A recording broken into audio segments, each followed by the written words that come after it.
I'm a little leery about talking about writing for two reasons. The first reason is I'm not much of a writer, professionally speaking, and probably just stylistically speaking, depending on your taste and your opinion.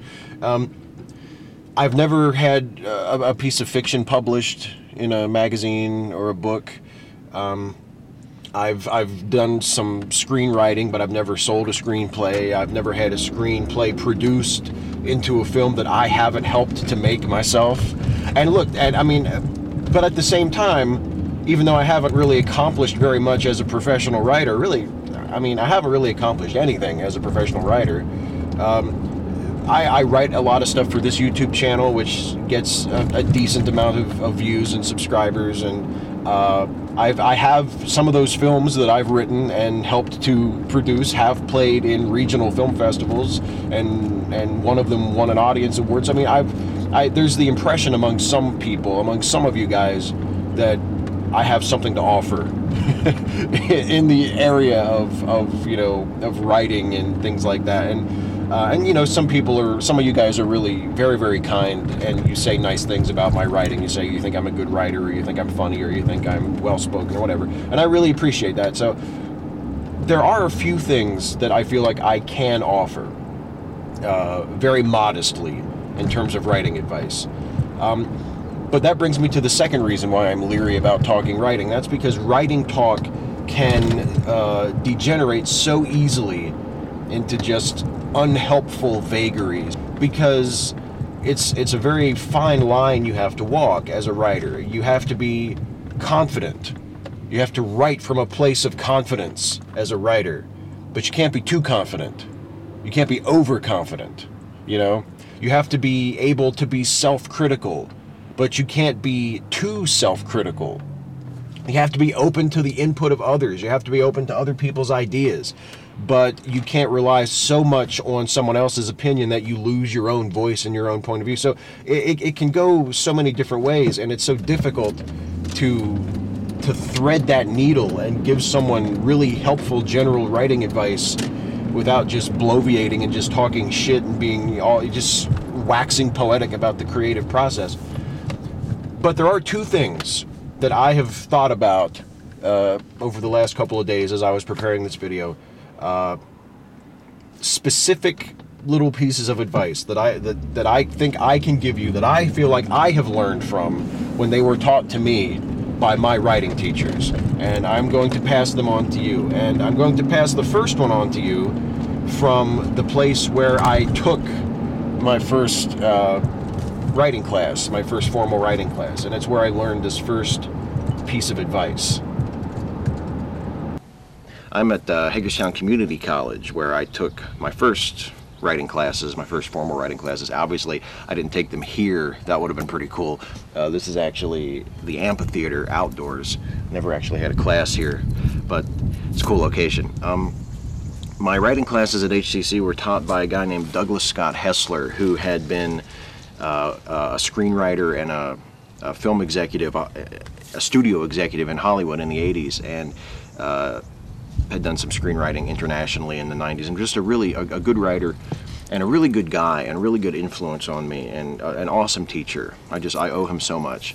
And the bit of advice that he taught me many things that I just don't have time to share with you right now, but the thing that I wanted to share with you that he taught me that has meant a lot, and it's a very practical, very specific piece of advice, and it's: enter your story as late as possible. If you're a writer and you're struggling with a story, you're struggling with writing, with how something that isn't quite working, very good practical piece of advice.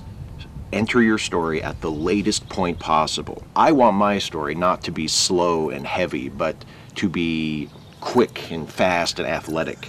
Vigorous. That was a word that you if you read the style guide. The elements of style, the Strunk and White, that is a theme that is hit over and over and over again. Vigorous writing.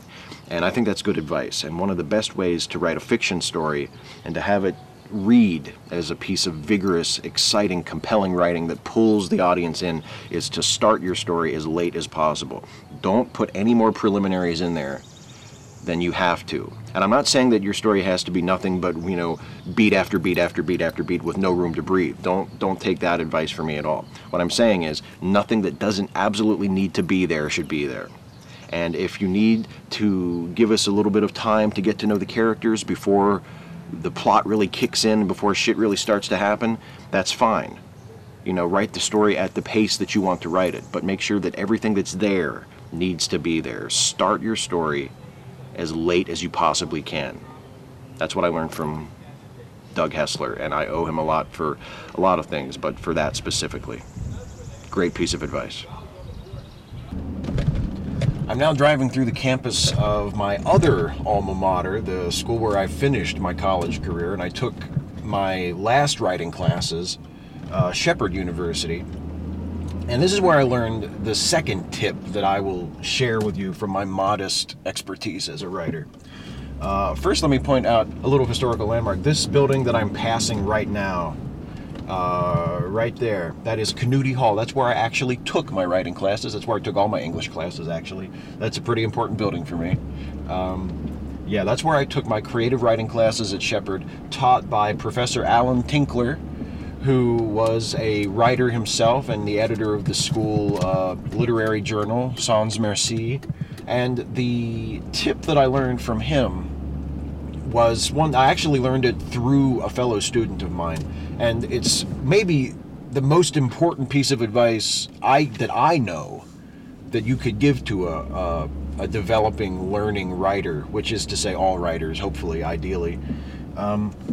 It's even more important than enter your story as late as possible. And it's be specific when you're writing. Be specific. Be as specific as you can possibly be. There was a classmate of mine who wrote a poem for one of our assignments, and it was a poem about military service and war and sacrifice and veterans and these sorts of things. And he had done it in general terms. He was writing very, very generally, very few specifics. The main sort of character in the poem was never referred to as any specific person. The battles he fought were never specified. It was all very general, and it just didn't work. And the advice that he was given by Professor Tinkler and by other people in the class was, you need to be specific. And the reason he didn't want to be specific, I think, is a pretty common fallacy of young writers. It's you want your writing to be universal. You don't want to be too specific because you want everybody to be able to relate to your story. But here's where you go wrong with that. People don't relate to things unless they have something specific to latch onto. Something magic happens when you read a story or you see a film or you experience a piece of fiction or even a piece of nonfiction in some way that has a specific human experience that you can identify as a real, genuine human experience that evokes an emotional response in you. You make the connection to it. It's not that the writer has given you some vague field that you can play in and you feel connected to it. You make the connection as the reader, and that's essential. And once this classmate of mine got that through his head, because he was a little resistant, he was like, oh, but I wrote it that way on purpose. I wrote it that way on purpose. When we would tell him, oh, it's too vague, it's too general, he would say, oh, I meant it that way. Once he got away from that, once he let go of that hard-headedness and rewrote the poem with more specifics, the change, the improvement was just striking, and it became the sort of thing that he wanted it to be in the first place when he wrote it very vague and generally. By putting in those specifics, by giving us a name and a place and a time, it made it universal. And that's the trick. That's the key. If you want your work to be perceived and appreciated universally, or at least in a broad sense, be specific.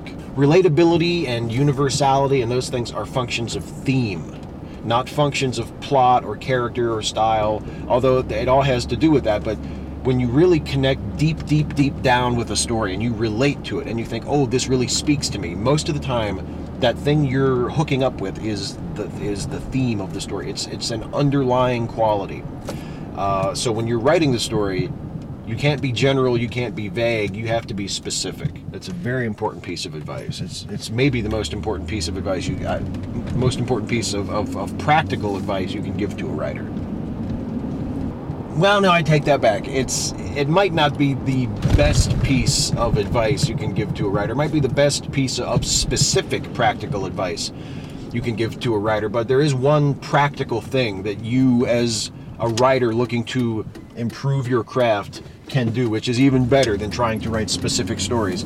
And that thing is write. Write as much as you can. Write anything. Write journals. Write descriptions of what you did during the day. Write nonfiction if you're focusing on fiction. If you can't think of a fiction story to write, if you're stuck in a rut, if you're blocked, write anything. Write. That's really the only way to learn. And that is the number one use and function of writing classes, is that it gives you an excuse, it gives you a drive, it gives you a reason to write. It forces you to write, and that's the only way you're ever going to get any better. So writing classes are worth taking for that reason, if for nothing else. They're also good because the second best thing you can do as a writer is to read. Read what other writers do. Read and learn to read analytically and critically and see what other writers are doing. Good writers that you admire and wish you could emulate or be as good as they are, and bad writers too, so you know what to avoid. Read critically. And writing class is great for that too, because you're not only reading work by published writers and professional writers who have sort of attained the level that you're aspiring to, but you're reading the writing of your fellow writers in the class. And you're learning how to read critically and how to talk critically and analytically about someone else's writing, and therefore also about your own writing. So writing classes can be of great use for that. It gives you a great excuse to write and to read. And also, you meet just so many great people. Writing classes are a great way to come together and meet people and form a community. I met people in writing classes that I still consider to be friends, and they're people that I don't see nearly as often as I wish I did, because we've kind of scattered to the four corners of the globe. But hi Ellie, hi Tyler, hi Kara. I don't think you three actually know each other, because I think I had you in different classes. But those are three people that I met in writing classes that I still think about today, and I still and my life has just been greatly enriched by knowing them. And you meet great teachers as well. Douglas Scott Hessler, Alan Tinkler, great teachers, men that I owe so much to. Wonderful, wonderful teachers. And really one of the best things in life that can ever happen to you is to meet a really great teacher. So if you're an aspiring writer and for whatever reason you like my YouTube stuff and you look to me for advice in writing, I'm not the best source for writing advice at all. But I do think that the two pieces of advice I have given you in this video: start your story as late as possible, at the latest point in the story possible, and be specific. I think those are two excellent pieces of advice, specific, practical advice. But overall, the best advice that anybody can ever get as a writer is to write and read as much as possible. Do those two things, and it will be difficult for you to not improve as a writer if you continue to write and to read. And a really easy and fun and rewarding way to get to do both of those things is to take a writing class. And if you have the opportunity to do it, or to join a writer's group or anything like that, if you're serious about improving your writing, or if you just want to have something fun to do, I highly recommend it.